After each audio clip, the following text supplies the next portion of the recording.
The Galactic Defense Council had fought many wars, had destroyed rebellions, had crushed rising species before those species could become dangerous. They believed no one in the galaxy could truly threaten them. When news came that humanity was moving toward their border, the Council did not panic. They prepared for a fleet. Long-range sensors detected a warp disturbance near the outer edge of Imperial space. Energy waves spread across the stars like ripples in water. Officers rushed through the command center, screens lit up, numbers moved fast. Admiral Karl stood in the center of the chamber. His hands were behind his back. His voice was calm. "How many ships?" he asked. The sensor officer zoomed in on the readings. The room grew quiet. "Sir, only one signal?" Karl narrowed his eyes. "Clarify." "One ship, Admiral?" A soft laugh spread through the room. "That is impossible," another officer said. "Humans are unpredictable, but not foolish." The sensor scanned again. 3 different stations confirmed the same result. One warp signature, one ship.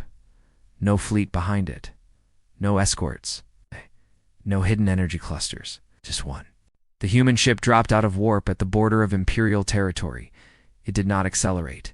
It did not raise weapons. It did not broadcast threats. It simply waited. On the main screen, the ship appeared small compared to the massive Imperial battle station surrounding it. It was sleek and narrow. Its surface was smooth and dark, almost like polished metal. No visible weapon ports. No heavy armor plates. It looked simple. The council members began whispering. "Perhaps this is a scout. Perhaps the fleet follows. Perhaps this is a trick." Admiral Carroll did not speak. He watched the energy readings carefully. Something felt wrong. The human ship began moving forward, slowly crossing into Imperial space. Thousands of Imperial warships powered their weapons instantly.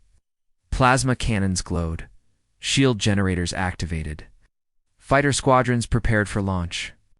The Empire had never allowed a foreign warship to enter its territory without permission. And yet the human vessel moved as if it did not care. "Open a channel," Karl ordered. Signal connected immediately. The screen shifted. A human appeared. He was calm, middle-aged, dark uniform. No visible signs of fear. His eyes were steady. "This is Captain Elias Morgan of the Terran Union vessel Horizon," the human said. His voice was clear.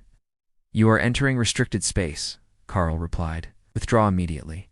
The human captain did not argue. He did not threaten. Simply said 2 words. "Stand down." The chamber went silent. Several officers laughed. Karl did not. "Captain Morgan," Karl said slowly, "you are alone. You face the strongest fleet in the galaxy. Why would we stand down?" The human captain looked directly into the camera. "Because we do not want to hurt you." The laughter stopped. Energy readings began rising from the human ship, but not in its weapon systems. The increase came from its core. Sensors struggled to understand it. The readings did not match fusion, not antimatter, not dark energy. It was something else. "Admiral," the sensor officer whispered. "The energy levels are increasing rapidly. Imperial ships lock targeting systems on the human vessel." "Fire if it advances another kilometer," Karl ordered. The human ship did not stop. It moved forward calmly. "Final warning," Karl transmitted. Captain Morgan's face did not change. "We are not your enemy," he said. "But you are preparing to become ours."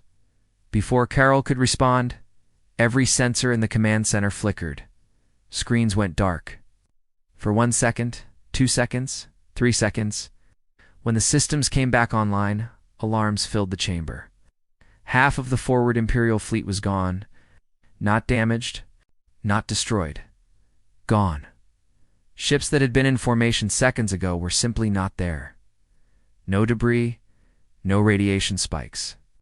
No explosion. Just empty space. Officers stared at their screens in shock. "Report," Karl shouted. "Fleet Group 7, missing. Defense Line 3, gone, Admiral." They did not fire. The human ship had not moved. It had not launched missiles. It had not shown any visible attack. It just hovered there, calm, untouched. Another message appeared on the screen. Captain Morgan again. "This is your only warning." Karl felt something cold move through him. For centuries, his empire had ruled through fear. Other species trembled when Imperial fleets arrived. Now, for the first time, he felt what others must have felt. Fear. How? One council member whispered. The censor officer looked pale. It appears space itself was altered. Explain. It is as if those ships were removed from existence. Silence filled the chamber again. The human vessel's energy levels stabilized. It did not attack again, simply waited. Imperial reinforcements were rushing toward the border. Thousands more ships were coming. But Admiral Carroll now understood something deeply unsettling. Humanity had not sent one ship because they were weak. They had sent one ship because they believed one was enough. And the worst part was, they might be right. The human ship began moving again. Not aggressively, not fast, just steady, as if it had all the time in the galaxy. Inside the command chamber, no one laughed anymore. Because everyone was thinking the same thing. If this was only one ship, what would happen if humanity ever decided to send a fleet? And for the first time in Imperial history, the Galactic Defense Council did not feel powerful. They felt small. The command chamber of the Galactic Defense Council had never been this quiet. Thousands of ships still surrounded the human vessel. Reinforcements were arriving every second. Heavy cruisers dropped out of warp. Carrier groups formed battle lines. Defense platforms locked their weapons. On the main screen, the single human ship looked small. Too small. Admiral Carl stood frozen for a moment, then forced himself to move. Seal all sectors, he ordered. Prepare full assault formation. The Empire would not show fear, not to one ship. Across the fleet, energy weapons charged. Plasma cores glowed bright blue. Missile tubes opened. Targeting systems locked on the Terran vessel horizon. The human ship did nothing. No shields activated. No visible weapons deployed. Simply hovered there in silence. Admiral, the science officer said carefully, we still do not understand what happened to the missing ships. Carl did not look at him. We will understand after we survive. He raised his hand. Fire. The darkness of space exploded with light. Thousands of beams crossed the void at once. Plasma storms rushed forward. High-velocity missiles streaked toward the human ship. Energy waves bent space around them. The attack was enough to erase continents. The human ship did not move. The first wave of weapons reached it and disappeared, not absorbed, not deflected, vanished before impact. The second wave followed. Same result. Missiles vanished mid-flight. Plasma beams dissolved into nothing. Even the light of the blasts seemed swallowed. The command chamber erupted in confusion. They are not using shields. There is no energy barrier, Admiral. The weapons are not connecting. Carl felt the air grow heavy. Fire again, he ordered. A second full barrage launched. This time, sensors were focused carefully. Every data channel recorded. As the weapons approached the human ship, space around it distorted. Not violently, not brightly, simply bent. The weapons entered that distortion and ceased to exist. Human vessel remained untouched. Energy readings from its core increased again. Admiral, the sensor officer whispered, it is not defending. It is rewriting local space. Carl did not fully understand the words, but he understood the meaning. They were not fighting a stronger shield. They were fighting something beyond their science. On the main screen, Captain Elias Morgan appeared again. You are wasting lives, he said calmly. We warned you. You attacked our fleet, Carl responded sharply. You were preparing invasion forces against neutral systems, Morgan replied. We removed the threat. The word removed echoed through the chamber. It's not destroyed, removed, as if Imperial ships were objects to be cleared from a table. Behind Carol, council members argued quietly. We must retreat. We must activate the planetary cannons. We cannot surrender to one ship. Carl raised his hand for silence. Captain Morgan, he said, forcing control into his voice, if you possess such power, why send only one vessel? The human captain studied him for a moment. Because more would be unnecessary. Those words hit harder than any weapon. Suddenly alarms screamed again. A massive Imperial dreadnought, one of the largest ships in the fleet, powered its main cannon. The weapon was forbidden in most wars.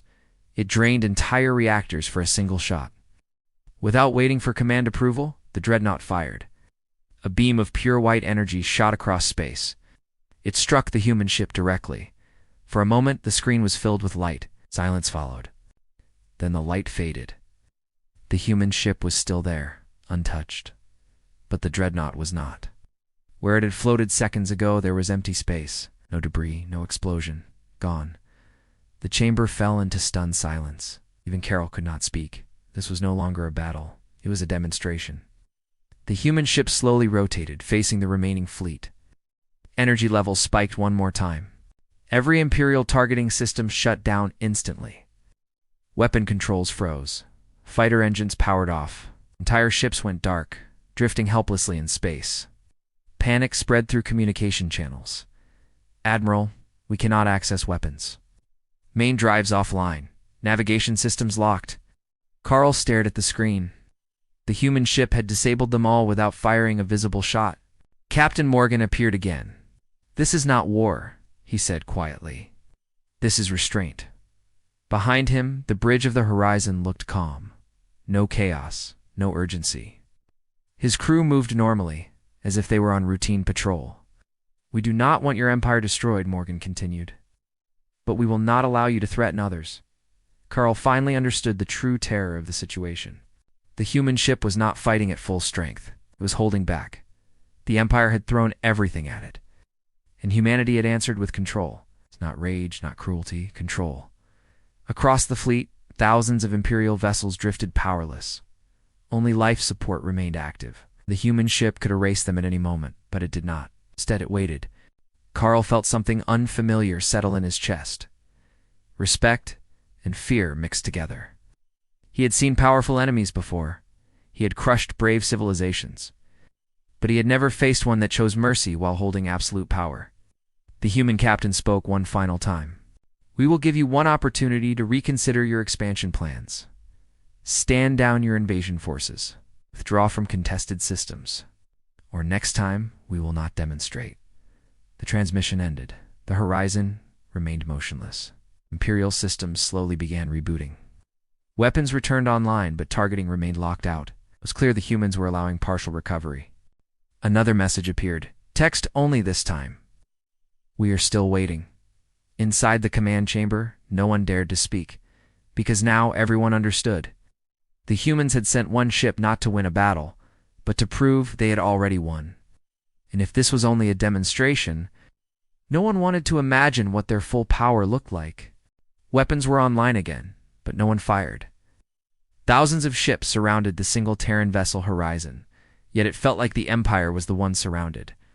Inside the command chamber, Admiral Carl stood without speaking. His officers waited for orders that did not come. For the first time in his long military career, he did not know what command to give. "Begin full scientific analysis," he said finally. "I want to know what that ship is." Data streamed across the screens. Its energy signatures, gravitational distortions, space-time fluctuations. The readings made no sense. "It is not projecting a shield," the chief scientist said slowly. "It is not absorbing attacks either." "Then what is it doing?" Carl asked. The scientist hesitated. "It appears to be controlling the structure of space itself." The room fell silent again. "Impossible," one council member whispered. "Yes," the scientist agreed. "But the data does not lie." Recordings from the battle replayed on the main screen. The moment Imperial weapons approached the horizon, the surrounding space curved slightly inward. The weapons entered that curved region and simply vanished. "They are not defending," the scientist continued. "They are altering the local laws of reality." Carl felt a cold weight settle in his chest. "And the missing ships?" The scientist enlarged the recording of the dreadnought that had fired without permission. When its beams struck the horizon, space bent sharply around the human vessel. Then, in less than a blink, the dreadnought disappeared. "There is no explosion because there was no destruction," the scientist explained. "The ship was removed from this dimension. Removed, not destroyed, not damaged. Removed." Carl understood what that meant. The humans were not using stronger weapons. They were operating at a level beyond conventional warfare. They could remove planets, one officer said quietly. The scientist did not answer. He did not need to. Across the galaxy, news of the confrontation was spreading. Neutral systems were watching the standoff in real time. Minor empires paused their own conflicts to observe. The message was clear. Humanity had arrived. And they had not arrived in numbers. They had arrived in certainty. Inside the horizon, Captain Elias Morgan stood near the central display. The bridge was calm. No alarms. No panic. His crew trusted the ship completely. Imperial analysis increasing, one officer reported. They are trying to understand us. Morgan nodded. Let them try. On the main display, the Empire's capital world rotated slowly in view. A beautiful planet filled with oceans and cities. Billions of lives. Morgan studied it carefully. We are not here to frighten civilians, he said. Keep our field limited to military systems only. Yes, Captain. Back in the Imperial chamber, Carol felt anger rising. They dare to position themselves above our capital, a council member shouted. This is humiliation. It is positioning, Carl corrected quietly. Guess he understood something now. The horizon was not threatening the planet. It was placing itself where the Empire would hesitate to fire. Brilliant, careful, controlled. A new alert sounded. Admiral, the Terran vessel is transmitting data. A stream of files appeared on the screen. Mathematical models, scientific proofs. Energy diagrams far beyond Imperial understanding. They are sharing technology? A council member asked. Carell studied the files. No, they are showing us how far behind we are. The models describe space as a flexible structure. The horizon did not generate shields or weapons in the traditional sense. It adjusted the probability of events. Imperial weapons did not miss. They simply never existed. Ships were not destroyed. They were shifted into a different quantum state. The Empire had spent centuries perfecting stronger armor, larger cannons, faster drives. Humanity had stepped outside that path entirely. They evolved beyond war, the scientists whispered. Carell did not like the sound of that, because an empire built on war could not compete with that. Suddenly, long-range sensors detected something new. Multiple warp signatures. The chamber tensed. Another fleet? Council member asked nervously. The sensor officer swallowed. No, civilian transports. Dozens of ships entered the system, not warships, carriers, medical ships, supply vessels, construction units. They are reinforcing, someone said. Carl shook his head slowly. They are preparing to help. On the main screen, Captain Morgan appeared once more. You have spent decades expanding through fear, he said calmly. Many systems requested protection from you, he answered. Images appeared of small star systems previously threatened by the Empire. Terran ships were present there too, not warships, but defensive platforms and humanitarian stations. You built strength through domination, Morgan continued. You built strength through cooperation. The council members looked shaken. This was not an invasion. It was exposure. The Empire's weakness was not technology. It was philosophy. If you choose peace, Morgan said, we will share knowledge. The chamber exploded with angry voices. Lies. They seek control. Carl raised his hand again for silence. He stared at the human captain on the screen. Why show restraint? Carl asked quietly. You could end this empire today. Morgan's eyes did not change. Yes, he said. The simple honesty of that word was terrifying. But ending you would not solve the problem, Morgan continued. It would only prove we are no better. Silence. Carl realized something important in that moment. Humanity was not trying to conquer. They were trying to teach, and that was more dangerous than war. Because if the smaller systems saw this power combined with mercy, they would choose humanity willingly. The Empire would lose not through destruction, but through irrelevance. The horizon's energy levels lowered slightly. It was a sign, not weakness, control. Carol looked around the chamber, his officers, his council, his empire. For the first time, he wondered if their way of ruling had reached its end. Outside, the single Terran ship remained motionless above the capital world. Not firing, not threatening, just waiting. Because humanity knew something the Empire was only beginning to understand. The future of the galaxy would not belong to the largest fleet. It would belong to the one who no longer needed one. And the Empire now faced a choice. Fight a war they could not win, or accept a future they did not control. The most frightening part was not the power of the horizon. It was the realization that this single ship was only a fraction of what humanity truly possessed, and they had sent it alone. Not because they lacked numbers, but because one was enough. A single human ship floated above their capital world, calm and silent. Civilian transports moved peacefully in nearby systems. Smaller species were watching. Even rival empires were watching. The Galactic Defense Council could feel their authority slipping away. Admiral Carroll stood alone for a moment in the quiet chamber after the transmission ended. He knew the truth. They could not win a direct fight. But empires do not survive for centuries by accepting defeat easily. "We still have one option," a council member said carefully. The room grew still. Everyone knew what that meant. Deep beneath the capital planet, hidden for decades, was the Empire's ultimate weapon, the Stellar Devourer. It was not a ship. It was not a fleet. It was a construct built inside a hollow moon, a machine designed to collapse a star into instability, a weapon meant to erase entire systems in one strike. It had never been used. Even the Empire feared it. "If we activate it," another council member warned, "we risk total war." "We already risk extinction," the first replied. Carl closed his eyes for a brief moment. He imagined the horizon simply erasing the Devourer the way it erased ships. But what if it could not react fast enough? What if this was the one advantage they had left? He opened his eyes. Prepare the Devourer. Deep beneath the planet's surface, ancient systems powered on. Massive reactors began to hum. Energy flowed through tunnels carved into stone. The hollow moon shifted slowly in orbit as internal engines activated. Above the planet, the horizon remained still. Inside the human vessel, alarms chimed softly. Captain and officer said, "Large energy spike detected from planetary orbit." Morgan stepped toward the display. The hollow moon appeared on screen, sections opening like mechanical pedals. "Analysis?" he asked. "High gravitational manipulation, possible stellar collapse mechanism." Morgan exhaled slowly. So they chose fear. Back in the Imperial chamber, Carl watched the Devourer systems align. "This is our final warning," he transmitted to the horizon. "Withdraw or face annihilation." The human captain appeared immediately. "You are threatening your own star," Morgan said calmly. "We are defending our sovereignty.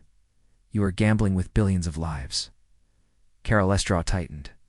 "And you are holding our empire hostage with one ship." Silence passed between them. Then Morgan spoke quietly. "If you activate that weapon, we will neutralize it." "You cannot," Carl replied. "It is shielded beyond your range." Morgan did not argue. He simply said, "Do not test that belief." The Devourer reached full charge. Energy rippled across space. Nearby satellites trembled. Even the capital planet's oceans reacted to the gravitational waves. Across the galaxy, observers leaned forward. This was no longer a demonstration. This was a turning point. Carol gave the order. Fire. The Devourer released a dark pulse toward the system's star. Space distorted violently. The star flickered. For a brief, terrifying second, it began to collapse inward. Panic spread across the capital world. Alarms sounded across cities, but above it all, the horizon finally moved. Not forward, not backward. It shifted. Space folded around it like liquid glass. The human ship did not travel toward the Devourer. It appeared beside it. Instantly, the Devourer's massive cannons attempted to rotate. Too slow. The horizon's core flared brighter than ever before. On imperial sensors, reality itself twisted. The Devourer froze mid-cycle. Energy stopped flowing. The gravitational pulse reversed direction. Instead of collapsing the star, the weapon's own energy turned inward. "Admiral," the science officer shouted. "The Devourer is destabilizing." On screen, cracks formed across the hollow moon's surface. Not from explosions, from structural failure. The machine was collapsing under its own power. Carell felt cold fear rise inside him. "Shut it down," he ordered. "It is not responding." Above the Devourer, the horizon emitted a low harmonic wave. Not a beam, not a blast, a correction. The star stabilized. The gravitational pulse dissolved. Then the Devourer slowly disassembled itself. Its internal components separated cleanly. Reactors powered down. Weapon arrays folded inward. The massive construct broke apart into harmless debris. No explosion, no destruction. It's complete neutralization. The horizon returned to its previous position above the capital world. Silence filled the command chamber. They had used their final weapon. It had not even slowed the human ship. Captain Morgan appeared once more. "You nearly destroyed your own civilization," he said quietly. Carol could not respond. "We could have erased that construct instantly," Morgan continued. "Instead, we chose to dismantle it safely." The simple statement carried enormous weight. Humanity had not retaliated. They had protected the star, protected the planet, protected even the empire that attacked them. Council members looked shaken.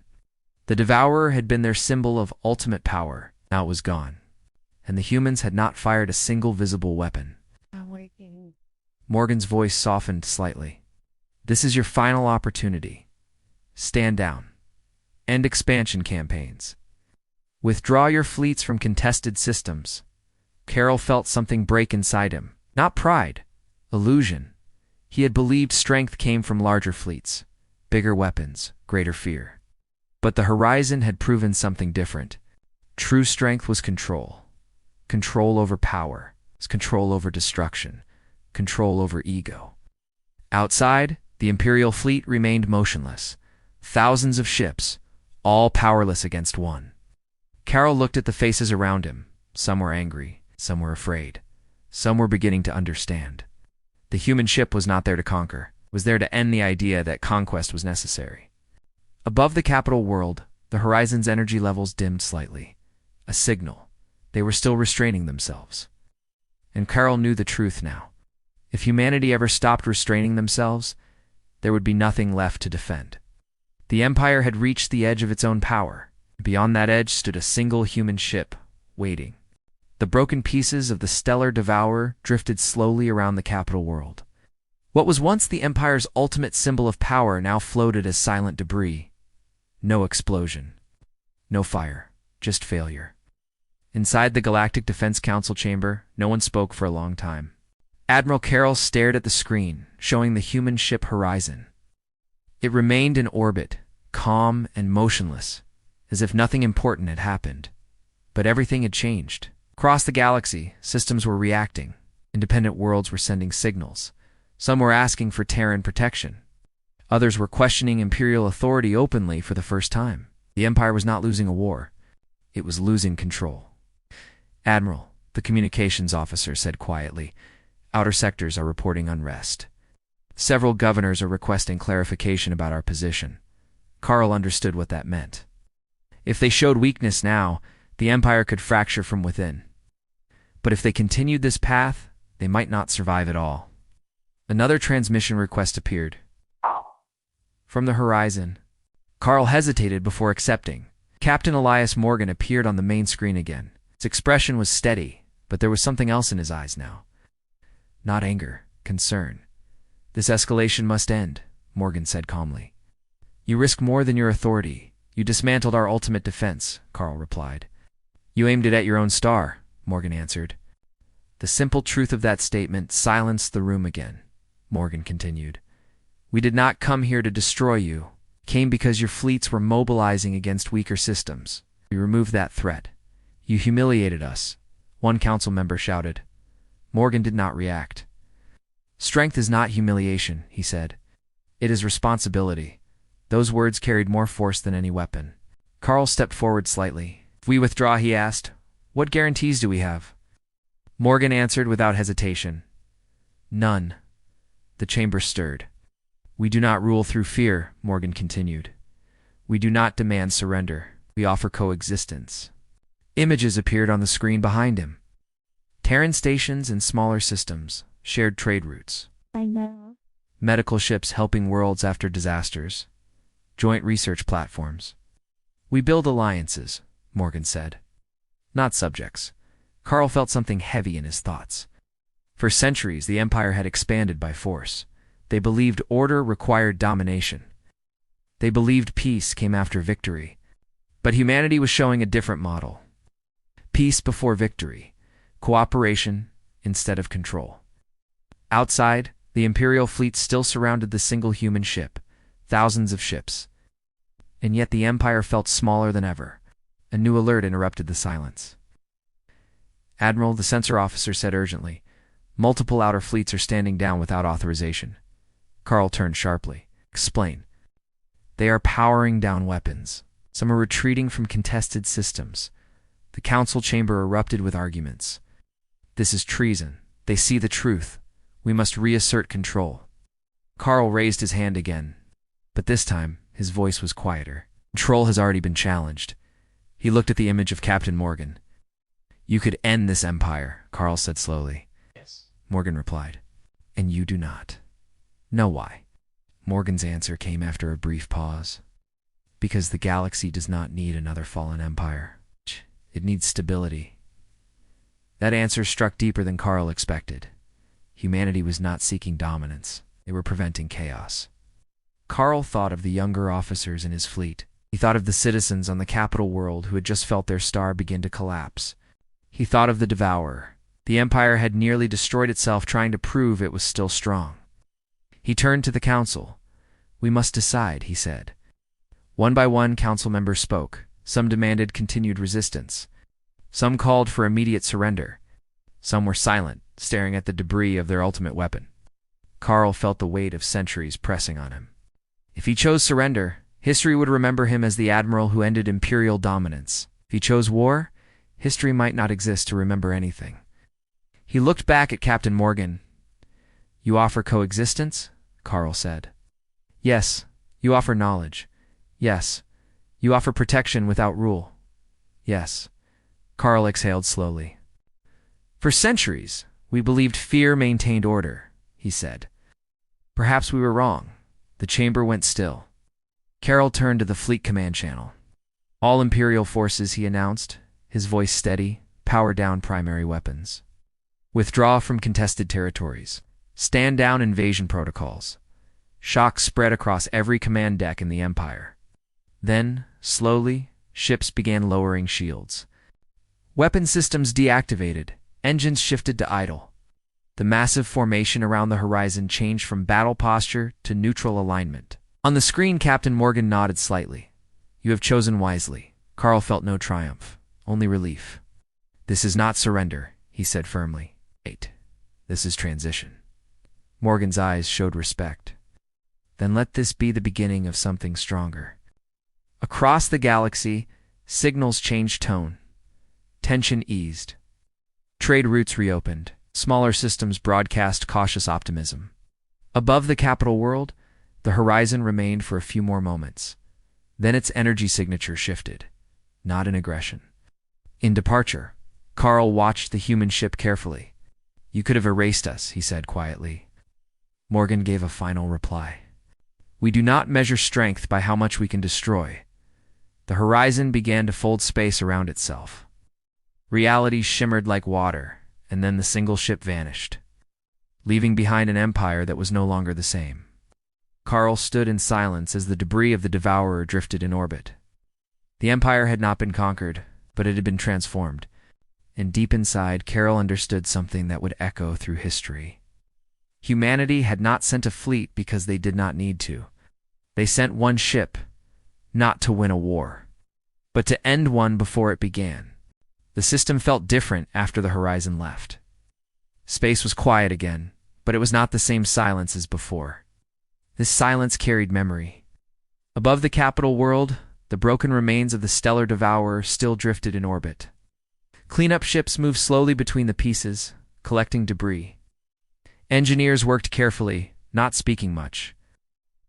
Every citizen had seen what almost happened. They had felt their star shake. They'd watched one human ship save it. Inside the Galactic Defense Council chamber, Admiral Carroll stood alone for a long time after the final transmission ended. The room that once felt powerful now felt smaller.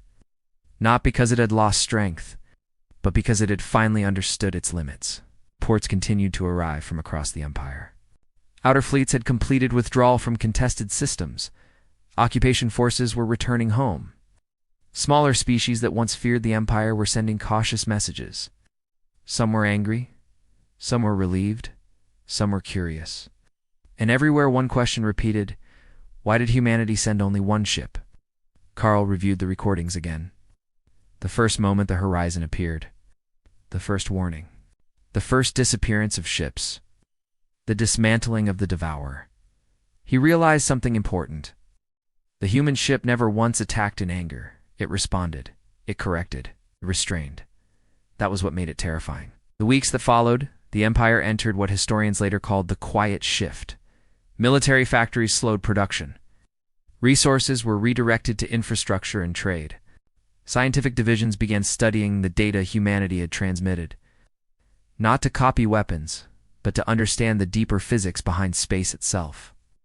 For the first time, Imperial scientists admitted openly that their technology was incomplete. That admission alone changed everything. In distant systems, Terran representatives arrived not warships, but diplomats and engineers. They offered cooperation agreements, research exchange, defensive pacts, no demands, no threats, just opportunity. Some within the Empire still resisted. Hardline generals argued that humanity would eventually dominate through influence instead of force. But Admiral Carroll had seen something they had not. He had seen absolute power choosing mercy. And that changed his understanding of strength. Months later, Carroll stood on a balcony overlooking the capital city. The sky was clear. The star burned steadily again. Beside him stood a young officer. "Admiral," the officer asked quietly, "did we truly have no chance?" Carroll did not answer immediately. "We had ships," he said slowly. "We had numbers. We had weapons." He looked up at the sky. They had something else. Something else. Control. The officer remained silent. Carl continued. "They sent one ship because they knew what it could do. They did not need to prove it with numbers." The officer hesitated before asking the next question. "What if they ever send more?" Carl's gaze hardened slightly. "Then the galaxy will already have failed, because that was the final lesson. Humanity had not shown the full extent of its power. It had shown the minimum required, and that minimum was overwhelming." Across the wider galaxy, the story spread. The strongest empire in known space had faced humanity. There was no fleet battle, no massive invasion, no planetary destruction. Just one ship. In trade hubs and military academies, analysts studied the encounter. They replayed the moment Imperial weapons vanished. They analyzed the Devourer's collapse. They examined Captain Morgan's words. "Strength is responsibility." Those words became quoted across star systems. Some civilizations feared humanity even more after that day, but others began to trust them. Because true terror is unpredictable violence, and humanity had shown the opposite. Predictable restraint. Years passed. The former empire changed slowly but steadily. It did not collapse. It evolved. Joint research projects formed between Imperial and Terran scientists. Shared defense agreements protected smaller systems from pirates and rogue factions. Trade routes expanded. The empire was no longer feared. It was respected, and respect lasted longer than fear ever had. Admiral Carroll eventually retired from service. His final speech to the fleet was simple. "We once believed dominance ensured survival. We were wrong. Survival belongs to those who adapt." He never spoke publicly about the fear he felt that first day. About watching half a fleet vanish without explosion. About seeing a weapon built over decades reduced to drifting fragments. But he remembered that moment when he realized the Empire had already lost before firing a shot. Not because humanity was stronger in numbers, but because humanity had outgrown the need for numbers. Far beyond Imperial space, in quiet Terran territory, Captain Elias Morgan stood on the bridge of the horizon once more. A new mission awaited, not war. Observation. The galaxy was still unstable in many places, but the lesson had spread. Humanity did not seek conquest. It ensured balance. An officer approached Morgan. "Captain, long-range reports show stability across former conflict zones." Morgan nodded. "And the Empire?" "Continuing reform." Cooperative signals remained consistent. Morgan allowed himself a small, satisfied breath. "Good." The horizon prepared to enter warp again. As space began to fold around the ship, Morgan looked once more at the stars. He knew something others did not. The horizon was not unique, was not the only ship capable of what it had done. There were others. Humanity had many, but they hoped never to send them, because the greatest victory was not destruction. It was prevention. The horizon vanished into folded space. And across the galaxy, one truth remained clear. They expected a fleet. They prepared for thousands. They calculated numbers and formations. But they misunderstood humanity completely. Humanity had moved beyond counting ships. One was enough.